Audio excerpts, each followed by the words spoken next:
Hello po, Ermanuel Bapoli. Ano po ang mas matimbang sa grades? Recitation ba o written exam? Ang sagot ko dyan ay recitation. Bakit?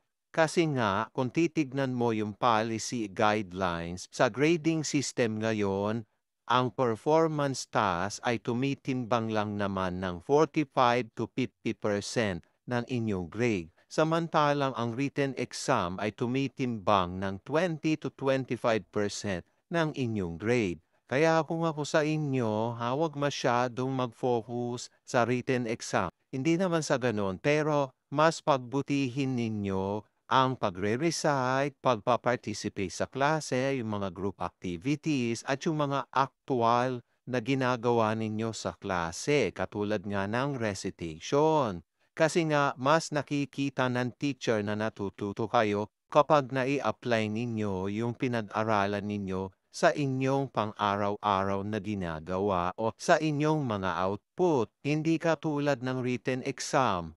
O alam nyo naman, nakokopya yan, hindi ba? Kaya naman, pagbutihin, ugaliing mag-recite araw-araw, pumasok kayo araw-araw, para naman makapag-recite kayo araw-araw.